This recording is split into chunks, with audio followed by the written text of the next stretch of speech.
kasih Tuhan untuk pagi hari. Segala puji, segala hormat kami naikkan kepada Bapa yang baik. Pada hari ini Tuhan, kami masih boleh ada sebagai kami dari semua karena anugerah-Mu, semua karena kasih karunia yang kami menyerahkan ibadah kami Tuhan dari awal sampai pada akhirnya. Berapa setiap kami Bapa pelayan Tuhan, kami hamba yang dalam juga jemaat-Mu ya Bapa. Kami rindu Tuhan untuk mendengar anak-anak-Mu biar apa yang kami lakukan Tuhan Yesus sebagai salah satu Tuhan untuk kami berterima kasih untuk kebaikan dalam hidup. Terima kasih Bapa yang baik, kami menyerahkan semuanya kepada-Mu. Kiranya hanya di dalam nama Tuhan Yesus Kristus kami berdoa dan mengucap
membuat kami bergairah di dalam Engkau, di mana kami harus menjalani hari-hari yang Tuhan percayakan kepada kami dengan segala pergumulan-pergumulannya.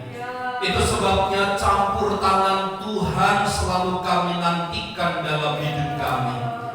Dan ketika kami memberikan hati untuk menerima firman Allah, juga merupakan satu jawaban yang pasti kepada kami. Sebab firman Allah yang sanggup menolong dan meneguhkan kami manakala kami bersandar dan berharap kepada firman Allah. Apapun bentuk firman-Mu yang datang kepada kami pagi hari ini, itu sanggup memuaskan kami, sanggup memberikan kelegaan dan ketenangan bagi kami. Itu sebabnya pakailah hamba-Mu untuk menyampaikan berita firman Allah ini, sehingga sesuai dengan maksud dan tujuan serta kehendak Allah bagi gereja-Mu. Kami patahkan segala bentuk tipu daya iblis dengan segala tipu dayanya dalam nama Yesus. Tuhan ada di tengah-tengah kami, memberikan sukacita dan kemenangan di dalam dan demi nama Tuhan Yesus. Amin. Silakan duduk Bapak Ibu Saudara sekalian. Salam. Ya, salam. Ya, puji Tuhan.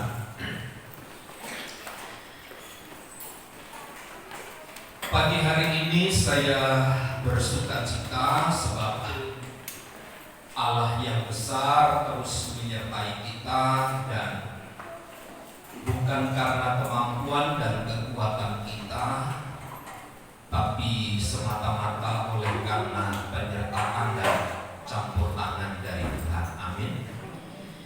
Mari kita membaca Alkitab kita di dalam Matius pasal yang ke-5 ayat yang ke-9. Untuk kesekian kalinya kita belajar tentang pernyataan Tuhan Yesus mengenai berbahagialah. Dalam ayat yang ke-9, mari kita baca bersama-sama dalam hitungan yang ketiga. 2, 3. Berbahagialah orang yang membawa damai, karena mereka akan disebut anak-anak Allah. Sekali lagi, 2, 3. Berbahagialah orang yang membawa damai, karena mereka akan disebut anak-anak Allah. Puji Tuhan. Di dalam banyak keterangan-keterangan yang muncul di dalam Alkitab, termasuk di dalam tulisan-tulisan Paulus melalui ilham Roh, di akhir zaman ini dunia ini dikuasai oleh tanda petik aku. Jadi aku itu mendominasi kehidupan manusia. Contoh anak-anak kita, Bapak Ibu Saudara, yang penting adalah aku. Kalau aku dipuaskan, kalau aku bisa memperoleh, kalau aku bisa mendapat, orang lain kebahagiaan atau tidak, itu tidak masalah. Yang penting adalah bagaimana aku ini terpuaskan. Orang lain menderita, orang lain menghadapi kesulitan, tidak menjadi problem. Sebagaimana pernyataan Paulus kepada Timotius dalam kitab 2 Timotius pasal yang kedua atau pasal yang ketiga ayat yang ketiga. Di sana ada catatan penting, ada satu bagian tentang pernyataan apa yang saya sebut ini, bahwa manusia di akhir zaman tidak mau berdamai. Kita dipertontonkan oleh banyak peristiwa, banyak kejadian hari-hari ini.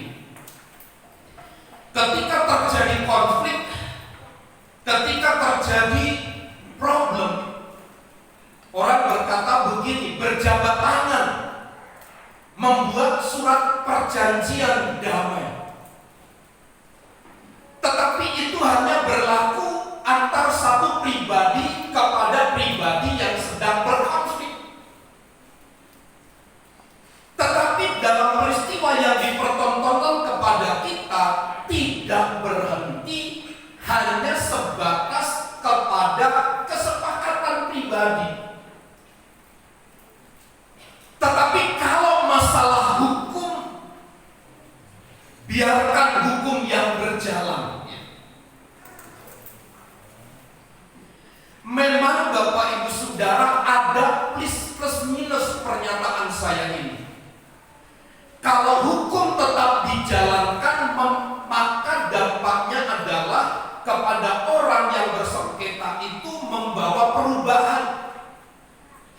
akan berhati-hati menghadapi segala sesuatu.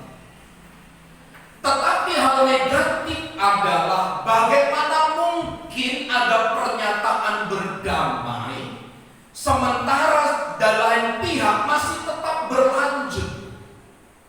Lalu orang beranggapan berdamai itu secara pribadi saja. Bukankah Alkitab mengajar kepada kita apa yang diselesaikan secara pribadi di dalam itu harus juga tertransfer, harus juga terimplikasi di dalam kehidupan sehari-hari. Tidak bisa kita berkata aku memaafkan kamu, tetapi sementara di dalam hati itu tetap menyimpan sakit hati. Sekali lagi, dunia hari-hari ini dikuasai oleh aku, di mana orang tidak mau berdamai satu dengan yang lain. Bila perlu berkelahi jalanan secara preman begitu. Menyelesaikan masalah memakai senjata. Menyelesaikan masalah memakai kekuatan-kekuatan secara fisik. Memang diizinkan kekuatan secara fisik untuk menyelesaikan kalau itu adalah merupakan alternatif paling terakhir.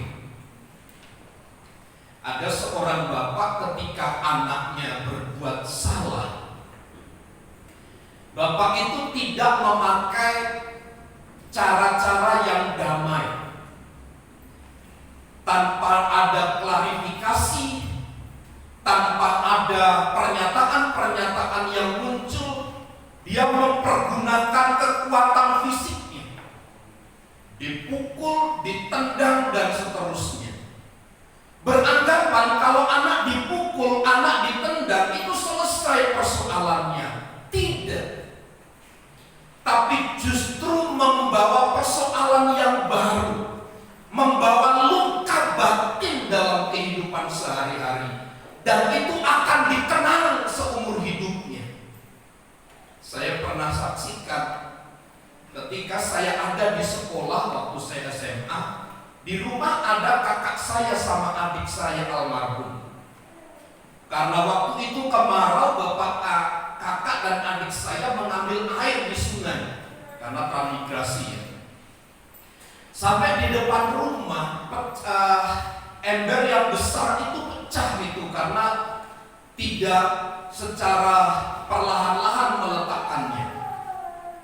Hasil jerih lelahnya itu selesai di pelataran rumah, pecah itu dan air habis.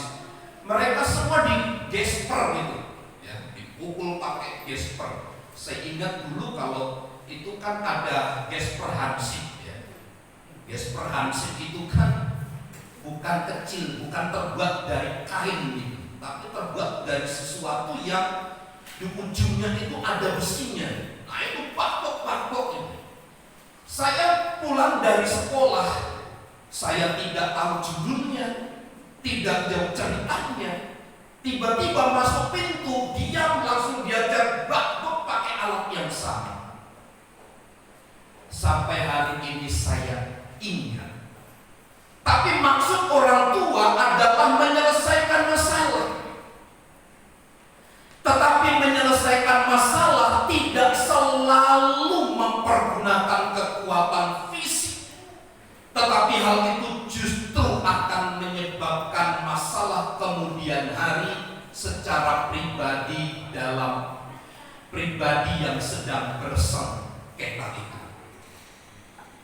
Nah, dalam kaitan Matius pasal 5 ayat yang ke-19, berbahagialah orang yang membawa damai. Kata membawa damai itu artinya adalah ingin berdamai. Dengan damai, suka damai, pembuat damai. Jadi berbahagialah orang yang membawa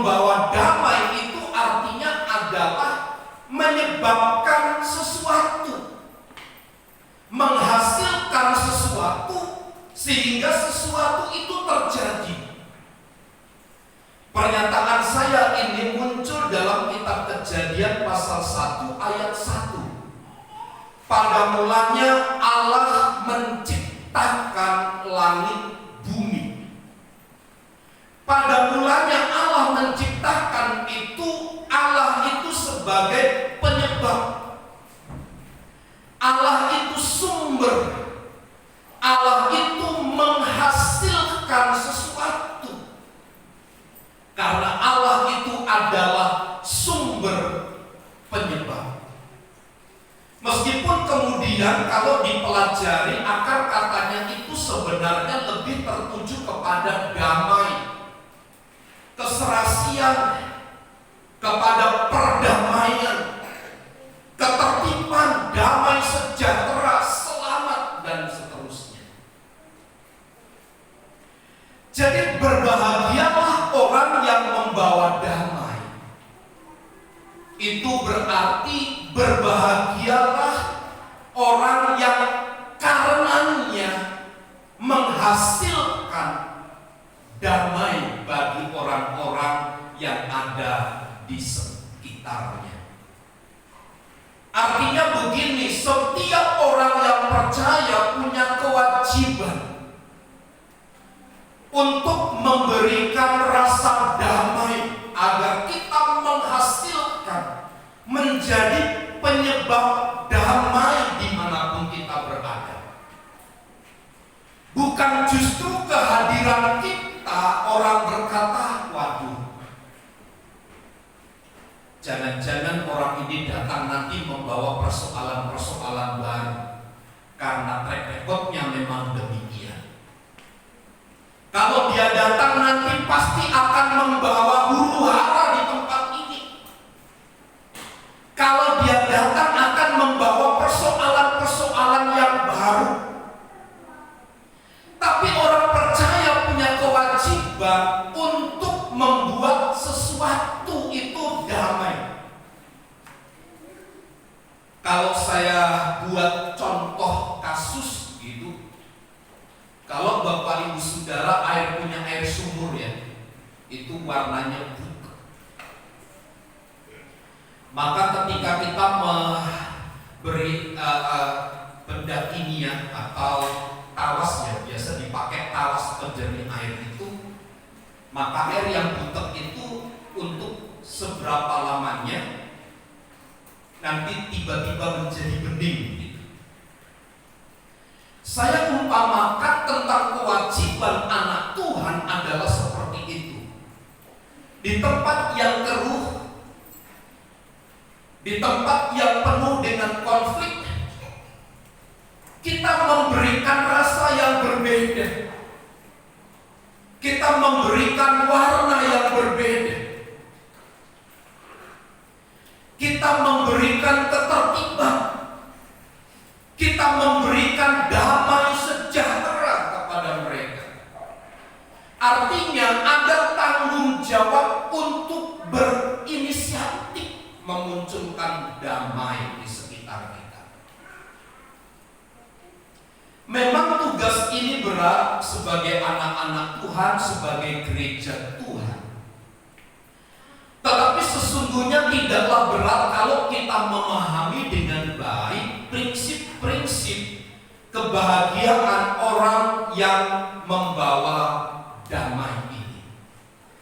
Ada beberapa hal yang memang nanti saya akan tunjukkan kepada Bapak Ibu Saudara untuk memahami dengan baik apa yang tercatat di dalam Matius pasal 5 ayat 9 ini. Abineno menyampaikan begini, kalau ingin memahami dengan baik arti kata membawa damai, itu harus dilihat dalam konteks perjanjian lama. Dia sampaikan begini, kata damai di dalam perjanjian lama itu adalah memakai kata salom. Sehingga Bapak Ibu Saudara kalau datang ke rumah sesama anak-anak Tuhan berkata salom,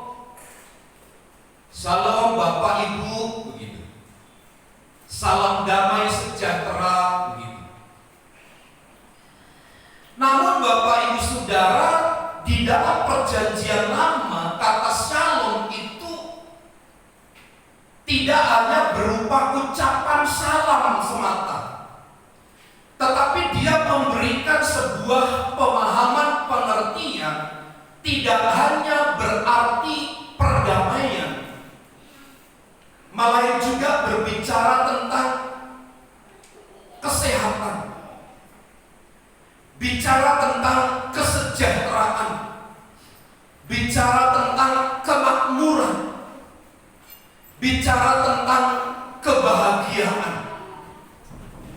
Nah, kehadiran kita di satu tempat harus menyampaikan salam ini kepada orang-orang yang ada di sekitar kita. Kita harus memberikan damai, menyampaikan sesuatu sehingga orang dapat melihat keberadaan kita memang sebagai laskar Kristus, pembawa sesuatu, menciptakan sesuatu. Sehingga inilah tanggung jawab kita sebagai anak-anak Tuhan untuk menciptakan kedamaian di tengah-tengah dunia yang penuh dengan konflik dan kebencian ini. Saya tidak sedang berbicara politik, tetapi ada kasus 2 hari ini, beberapa atau seminggu ini, seorang anak remaja membuat TikTok dan menghina satu bangsa, akhirnya ditangkap. Itu bukan bangsa kita, tapi bangsa lain, lalu ditangkap. Dan yang lebih ekstrim, dia dikeluarkan dari sekolah. Ada banyak ragam respon terhadap pernyataan itu. Orang berkata terlalu lebay lah, seharusnya tidak dikeluarkan dari sekolah. Tetapi kenapa kalau orang mengutuk nama yang lain didiamkan? Mengutuk bangsa yang sebelahnya kok tidak diperlakukan yang sama? Ini adalah kebencian-kebencian yang muncul. Kebencian-kebencian yang muncul yang sepertinya terstruktur dari atas sampai ke bawah. Kalau dalam pilkada, pemilihan pilpres beberapa tahun yang lalu kan dipakai apa? Ada 3 itu, masif, terus masif, apa tadi kan? Kalau dilakukan secara menyeluruh gitu, apa namanya? Masif, terus ya apa? Ya apa tuh Pak? Iya itu. Makasih Pak Aan, ini dosen saya. Suka sharing dengan beliau.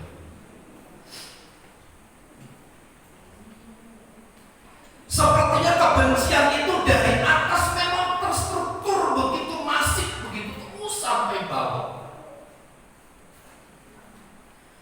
Nah, bagaimana di dalam keadaan yang masih terstruktur seperti ini kita menciptakan nuansa yang berbeda? Memang berat tanggung jawab ini, kewajiban kita ini memang berat.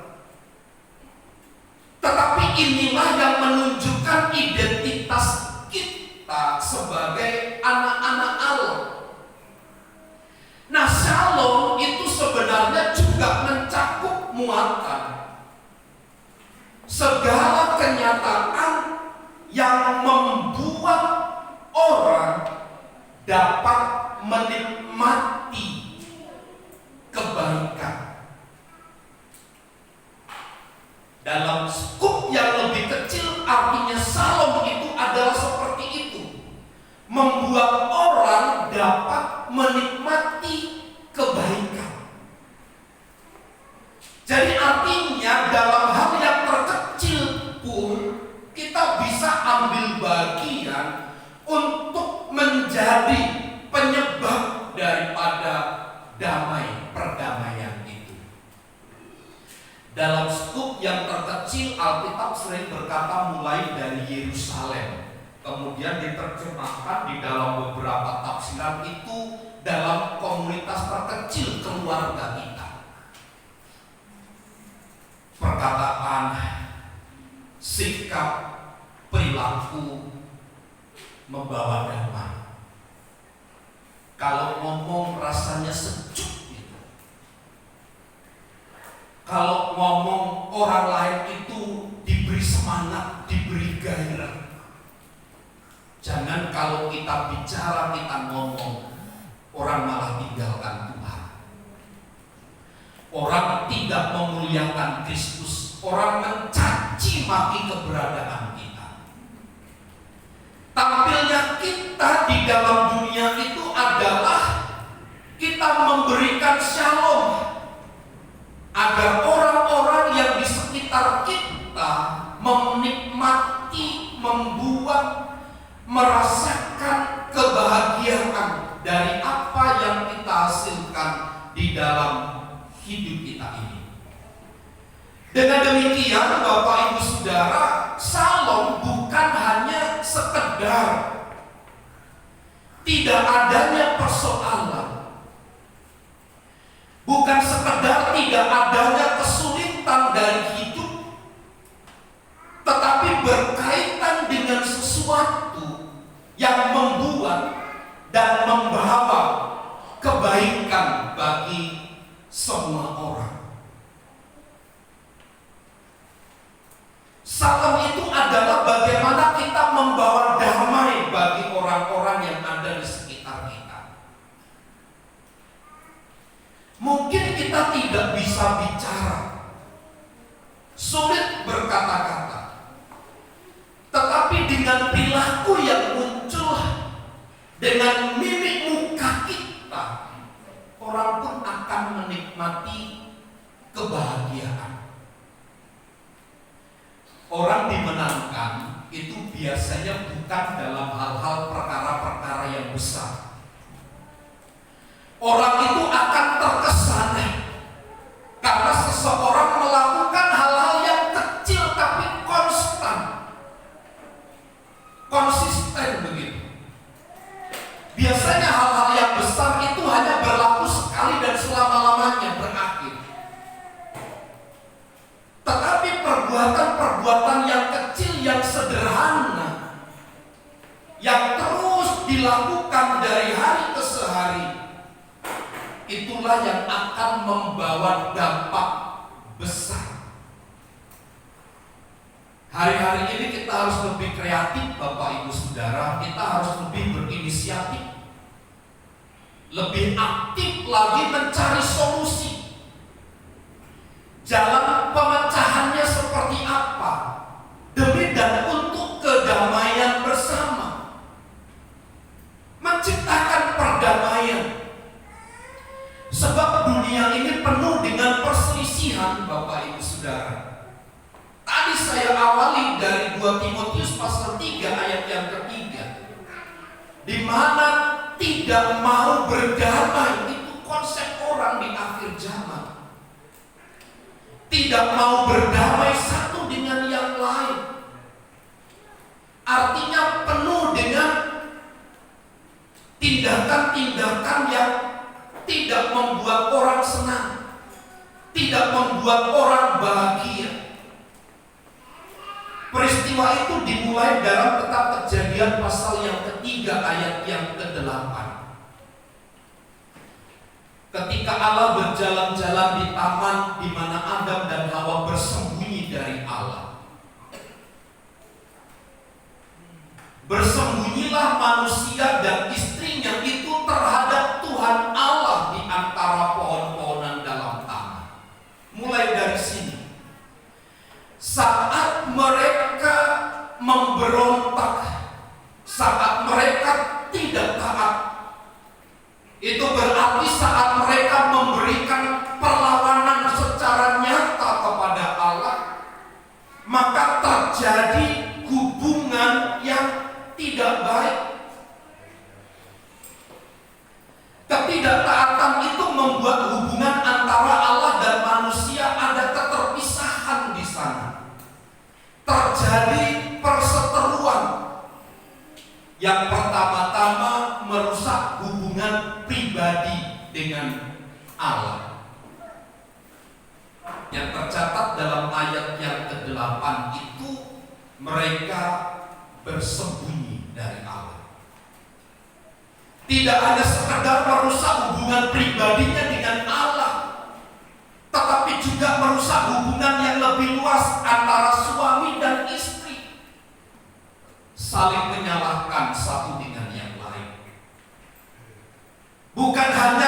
dengan suami istri, tetapi dengan generasi berikutnya, yaitu anak yang dihasilkan, Kain dan Habil.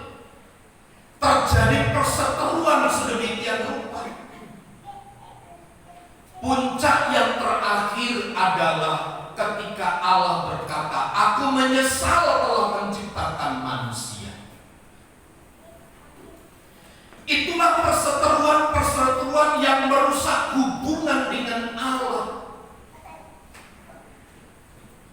Saya mempercayai begini, Bapak Ibu Saudara, bagaimana cara menyambung kembali perseteruan antara kita dengan Allah sehingga Taman Eden itu tidak menjadi neraka bagi Adam dan Hawa, tapi kita dapat menikmatinya. Karena di sana ada kedamaian yang tercipta itu. Yang tentu yang pertama yang perlu kita mengerti adalah di dalam kitab Kolose pasal 1 ayat yang ke-20. Ini pertama-tama yang harus kita sadari untuk menciptakan sebuah perdamaian. Kolose pasal 1 ayat yang ke-20. Dan oleh Dialah Ia memperdamaikan segala sesuatu dengan dirinya, baik yang ada di bumi maupun yang ada di sorga, sesudah Ia mengadakan perdamaian oleh darah salib Kristus. Yesus itu adalah menjadi pengantara antara Allah dengan manusia. Fungsi pengantara itu adalah untuk menjalin kembali relasi atau hubungan yang telah putus itu, yang tersirat di dalam Kejadian pasal 3 ayat yang ke-8, di mana ketika berhadapan Allah mereka bersembunyi. Ini yang pertama-tama harus dimengerti dengan baik, bahwa orang-orang yang percaya adalah orang-orang yang menerima pendamaian dari Allah melalui Yesus Kristus sebagai yang telah menerima pendamaian. Jadi barang siapa yang ada di dalam Kristus, sebenarnya Yesus itu telah menjadi pengantara antara pihak Allah dan manusia yang memiliki hubungan terputus ini. Sekarang dengan kematiannya di atas kayu salib, Yesus memperdamaikan hubungan perseteruan dengan Allah itu, sehingga dengan demikian ada relasi yang terbangun. Setelah itu kita harus memahami bahwa kita ini dipanggil untuk menjadi damai.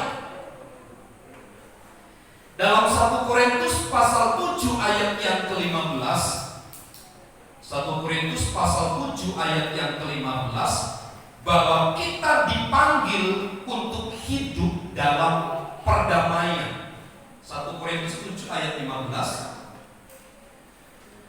Tetapi kalau orang yang tidak beriman itu mau bercerai, biarlah ia bercerai. Dalam hal yang demikian, saudara atau saudari tidak terikat. Tetapi Allah memanggil kamu untuk hidup di dalam damai sejahtera. Kita dipanggil untuk hidup dalam perdamaian. Kalau sudah ada di mana Kristus mendamaikan kita, Kristus itu memberikan dirinya untuk memberikan damai di dalam hidup kita. Kita dipanggil untuk hidup di dalam damai. Setidak-tidaknya kita harus mengkonfirmasi begini, berusaha atau sedapat-dapatnya untuk hidup dalam damai dengan orang-orang yang ada di sekitar kita. Ibrani 12 ayat yang ke-14. Kitab Ibrani pasal 12 ayat yang ke-14 tercatat demikian. Sedapat-dapatnya kita harus berusaha hidup di dalam damai. Berusahalah hidup damai dengan semua orang dan kejarlah kekudusan, sebab tanpa kekudusan tidak seorang pun akan melihat Tuhan. Tidaklah sukar sebenarnya kita menghadirkan, kita menjadi penyebab, kita menghasilkan damai. Karena Kristus telah melakukan itu bagi kita, dan Alkitab menegaskan kita dipanggil untuk hidup di dalam perdamaian, maka kita harus usaha. Kita harus berusaha untuk menciptakan damai dengan orang-orang yang ada di sekitar kita. Inilah yang saya maksud tadi, bahwa arti kata damai, membawa damai itu adalah menyebabkan, menghasilkan. Kalau menyebabkan, menghasilkan dalam pernyataan ini kita tidak memiliki, memang kita tidak punya kompetensi untuk menghasilkan itu. Tetapi kalau Allah telah mendamaikan dan memberikan damai di dalam hidup kita, maka hal menjadi damai itu bukan sesuatu yang sulit. Maka mendamaikan itu adalah ada unsur aktif dari pribadi kita, berusaha, mengusahakan supaya keadaan itu menjadi damai dengan orang-orang yang ada di sekitar kita. Jadi Bapak Ibu Saudara, pernyataan Matius pasal 5 ayat yang ke-9, berbahagialah orang yang membawa damai, karena mereka akan disebut anak-anak Allah. Itu bukan sesuatu di awan-awan, bukan sebuah pernyataan yang tanpa sebab muncul dengan sendirinya. Karena yakinlah kematian Kristus itu telah menghubungkan, membuat relasi kita dengan Allah itu kembali terjalin. Sehingga ada satu pernyataan, kita harus hidup di dalam damai. Sehebat-hebatnya Bapak Ibu Saudara, kalau kita sudah diberikan keleluasaan, contoh kasuslah begini, mudah untuk memahami. Kalau kita sudah punya SIM untuk kendaraan, masakan kita mau membantah, masakan kita mau melawan untuk tidak membawa kendaraan.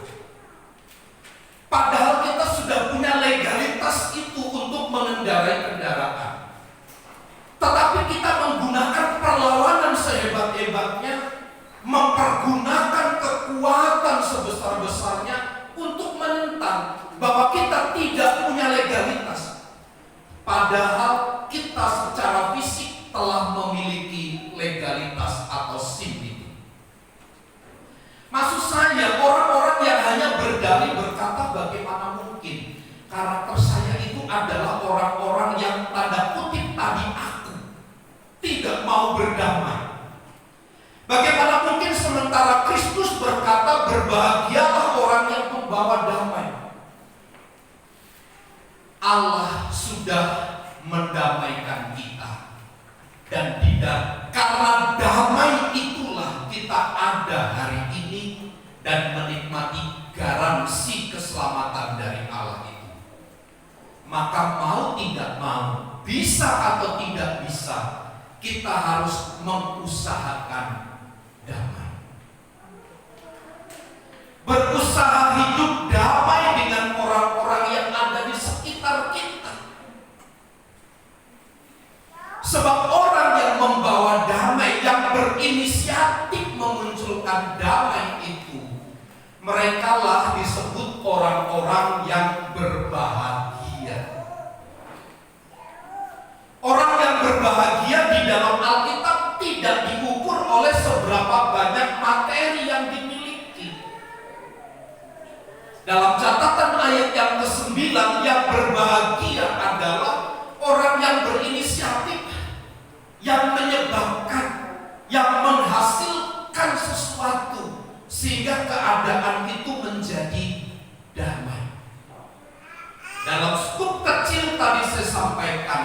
bagaimana orang dapat menikmati kebaikan. Orang menikmati kebaikan itu pun sebenarnya dalam hitungan kita membawa damai. Nah, pernyataan yang terakhir di dalam ayat yang 9, karena mereka akan disebut anak-anak Allah. Ungkapan mereka akan disebut sebagai anak-anak Allah itu sebenarnya merujuk kepada Allah sendiri. Artinya bahwa dalam naskah-naskah Ibrani, Allah itu mengakui mereka sebagai putra-putrinya sendiri. Hubungan kekeluargaan antara anak dengan bapa di sini bukan secara fisik, tetapi secara relasi antara bapa dan anak. Relasi yang dimaksud di sini adalah berkenaan dengan Allah yang menjaga, Allah yang melindungi, Allah yang mengasihi. Nah, orang-orang yang mengupayakan kedamaian di lingkungan sekitarnya itu disebut sebagai anaknya, anak-anak Allah sendiri. Ini adalah sebuah status karunia dari Allah kepada kita yang percaya kepadanya. Kalau Anda dan saya memunculkan dan berinisiatif untuk memberitakan damai, menciptakan damai, kita disebut sebagai orang-orang yang berbahagia. Dan juga ada klaim dari Allah bahwa kita ini adalah sebagai putra-putrinya sendiri, milik kepunyaan Allah. Kalau saya katakan begini, ketika kita membawa damai, ada materai bahwa kita ini ada milik kepunyaan dari Allah. Bukan berdasarkan hubungan fisik antara bapa dan anak, tetapi relasi. Bapak Ibu Saudara, saya beberapa hari ini berpikir keras dalam kaitan dengan relasi.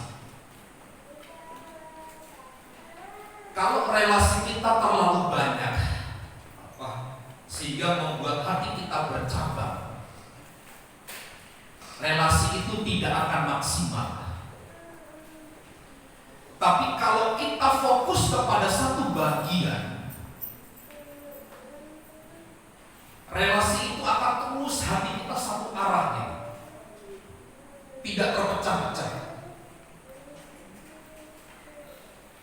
Mengapa orang menjadi berhasil hanya karena satu bidang?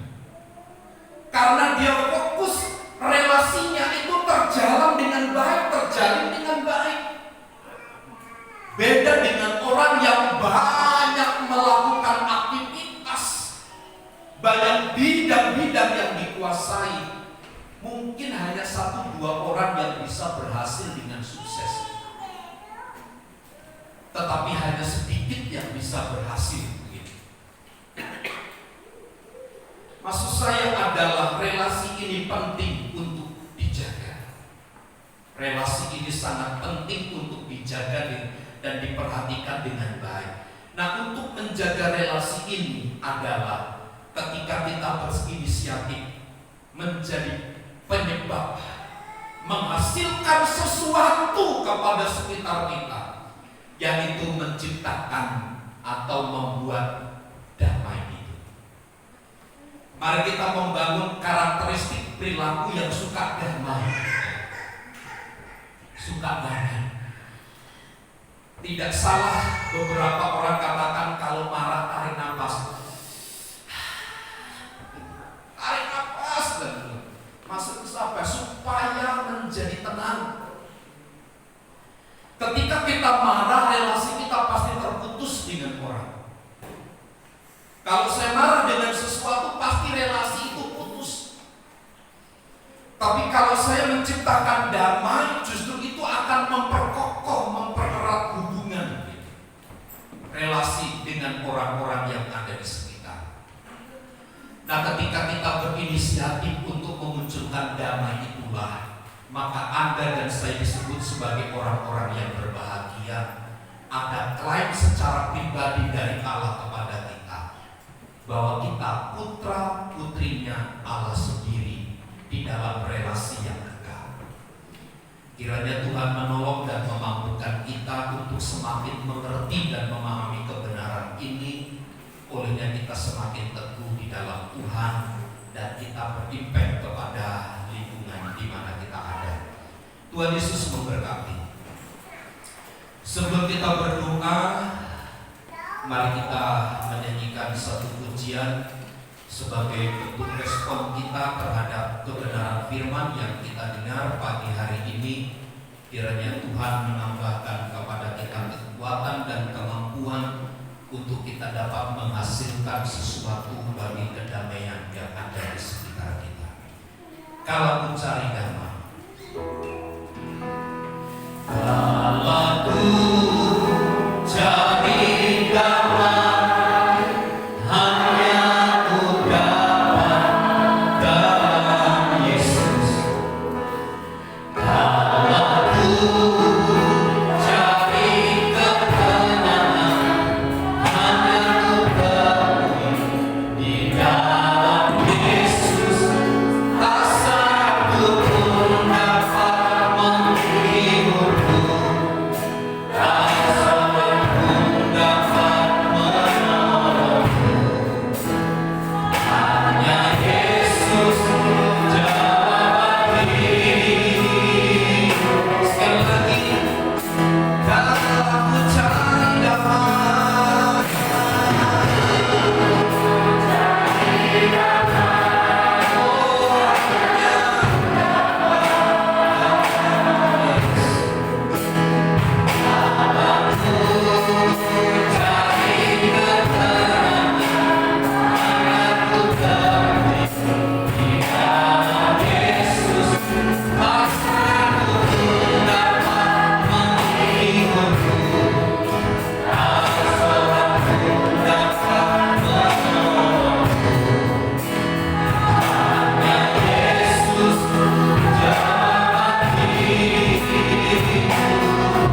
padamu lemah tergerak. Bersama Dia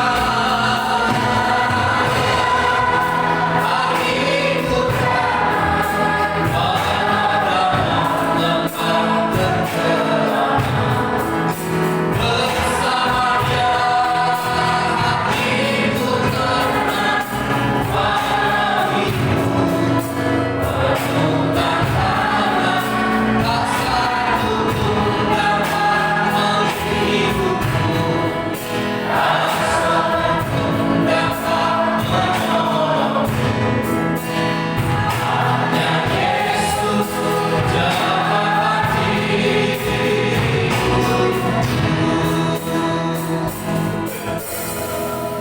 Haleluya. Kiranya kebenaran firman Allah yang kita dengar pagi hari ini memunculkan kerinduan-kerinduan yang besar, perkara-perkara ilahi kita nikmati dalam hidup kita. Keadaan dan situasi yang terjadi tidaklah menjadi alat kecenderungan bagi kita untuk membenci yang lain, tetapi damai dari Allah, damai yang dari Kristus itu ada dan tinggal di dalam kehidupan kita, sehingga kita harus menghasilkan damai, menghasilkan shalom bagi orang-orang yang ada di sekitar kita.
tengah akhir zaman ini, biarlah orang melihat kebaikan-kebaikan di dalam hidup kami.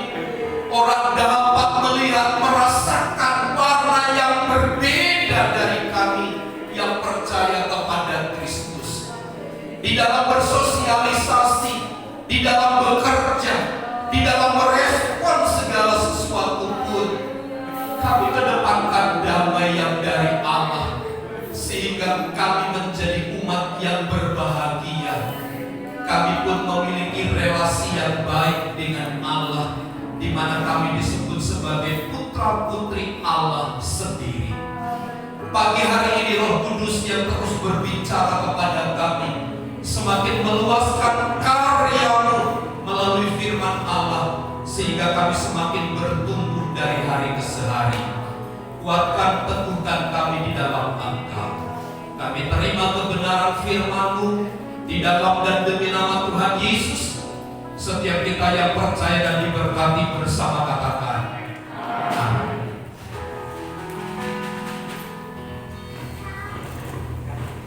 Tuhan, terima kasih untuk Bapak Pembina. Biarlah firman Tuhan memberkati kita semua, dan bolehlah lebih lagi mari kita dewasa. Saya undang yang bertugas.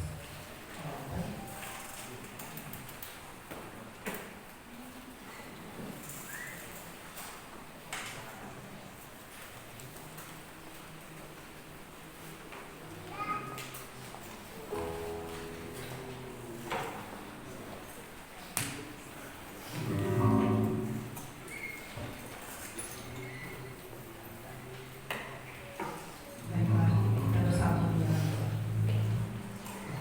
Segala puji dan syukur hanya bagi-Mu Bapa. Terima kasih Tuhan, sudah sampai di pertengahan ibadah kami. Kami mau belajar Bapa untuk memberikan, bisa memberikan untuk menopang pekerjaan di tempat ini. Biarlah Tuhan dengan setiap hati kami memilih untuk menyenangkan Engkau, dan biarlah Tuhan semua ini boleh menjadi hidup yang kami harapkan. Terima kasih Bapa yang baik, sudah memberkati kami semua. Dan hanya di dalam nama Tuhan Yesus Kristus kami berdoa dan mengucap syukur. Haleluya. Amin.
Selamat ulang tahun kepada anak Evelyn Z, anak Bapak Jemianto. Selamat ulang tahun kepada anak Erik Tobias Yumai, kiranya Tuhan Yesus memberkati. Sekiranya mungkin nama-nama Bapak Ibu Saudara belum masuk pada daftar kami, silakan menghubungi Ibu Gembala. Untuk laporan kas umum nanti akan dimasukkan melalui grup WhatsApp GPIA Permata. Bapak Ibu Saudara, ini ada 2 AC yang sebenarnya itu baru, yang belakang itu cuman bocor atau seperti apa memang perlu servis, dan yang di depan ini memang sepertinya outdoornya sudah mati karena itu dari tahun itu gereja lama gitu. Jadi pertahankan sebenarnya ini cuma outdoornya. Nah, saya sampaikan bahwa nanti biasanya persembahan ketiga yang Bapak Ibu Saudara maju ke depan itu sedianya diperuntukkan untuk diakonia. Untuk beberapa minggu ke depan sampai terkumpul itu akan dipergunakan untuk servis AC. Ya, 2 ini mati di kanan kiri. Nyala tapi nggak dingin yang di belakang, yang satu ini dingin gitu. Saya kira itu yang perlu saya sampaikan kepada Bapak Ibu Saudara. Mari kita dukung bagi pekerjaan Tuhan dan Tuhan dimuliakan. Mari bersama kita berdiri, kita akhiri ibadah kita di dalam doa. Pujian, hormat, syukur kami naikkan kepada Tuhan, kepada Allah yang memungkinkan ibadah ini berjalan dengan baik dari awal sehingga selesainya ini. Kami mohon ketika kami tinggalkan tempat ini, damai sejahtera yang dari Allah terus menguasai hati dan pikiran kami. Berkat-berkat yang dari Allah terus dicurahkan dengan berlimpah, baik secara pribadi dalam komunitas terkecil keluarga kami, maupun di lingkungan di mana kami ada, di dalam kami bekerja, mencari nafkah untuk kehidupan dan memuliakan Kristus. Kiranya berkat itu dilimpahkan bagi kami sekalian. Apapun bentuk bidang usaha yang Tuhan percayakan kepada kami, bahkan termasuk perencanaan-perencanaan kami, Tuhan yang memberkati dan Tuhan yang mendahului. Kami berdoa bagi jemaat Tuhan yang sakit, Tuhan pulihkan mereka dalam nama Yesus. Bapak Abeng, Bapak Andi Sanjaya, Ibu Aku, Tuhan tolong pulihkan mereka dengan sempurna. Demikian pula jemaat-jemaatku yang lain, pulihkan mereka dari sakit mereka ya Tuhan. Di tengah-tengah wabah virus corona yang ada di sekitar kami, biarlah Tuhan memberikan hikmat kepada kami Tuhan. Terlebih dari itu kami mohon proteksi, perlindungan dari Allah untuk kami beraktivitas dengan baik. Tuhan yang memimpin dan menyertai kami. Berkatilah bangsa dan negara kami dari pusat sampai daerah. Berkati gereja-gereja dimanapun berada yang menyanjung dan meninggikan nama Tuhan. Berkati gejolak yang ada hari-hari ini Tuhan. Biarlah tidak memecah belah keberadaan bangsa kami, tetapi biarlah kami terus bersatu. Adalah tugas dan tanggung jawab kami untuk memberikan kebaikan bagi orang-orang yang ada di sekitar kami. Berkati gerejamu, berkati pula gerejamu di tempat ini. Kemuliaan dan hormat hanya bagi Tuhan. Di dalam dan demi nama Yesus kami berdoa. Mari saudaraku, angkat tanganmu dan terimalah berkat Tuhan.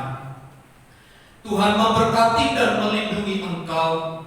Tuhan menyinari engkau dengan wajah-Nya dan memberi engkau kasih karunia. Tuhan menghadapkan wajah-Nya kepadamu dan memberi engkau damai sejahtera.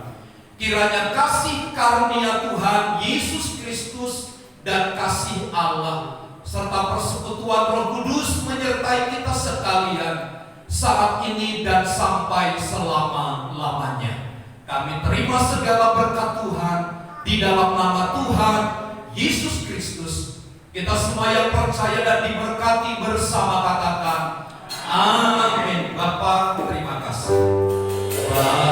Bapa